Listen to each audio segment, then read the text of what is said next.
গতকাল ছিল পৌষ পার্বণ, আর পৌষ পার্বণে আমাদের পিঠে খাওয়ার নিমন্ত্রণ ছিল দিদিদের ঘরে, মানে আমার ননদের ঘরে। আর সেই জন্যই আমরা দুজন যাচ্ছিলাম।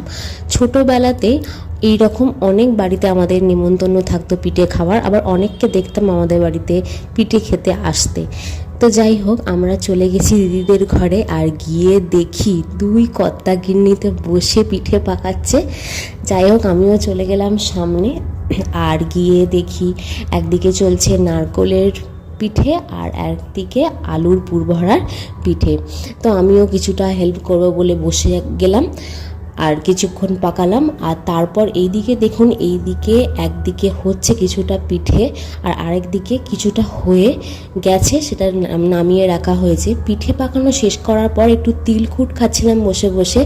আর তারপর কিছুক্ষণ পর পিঠে রান্না কমপ্লিট হয়ে যাওয়ার পর আমরা একসঙ্গে খেতে বসে পড়েছি।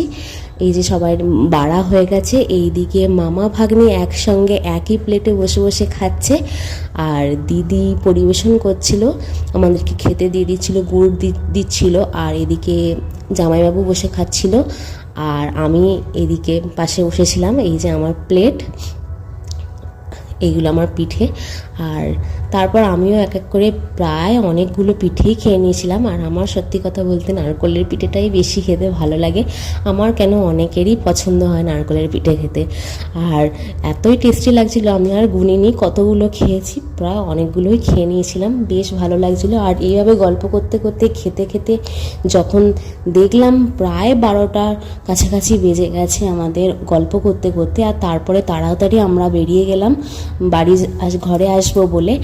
আর আমাদের মতন আর কারা কারা পিঠে খাওয়ার নিমন্ত্রণ পেয়েছেন অবশ্যই জানাবেন।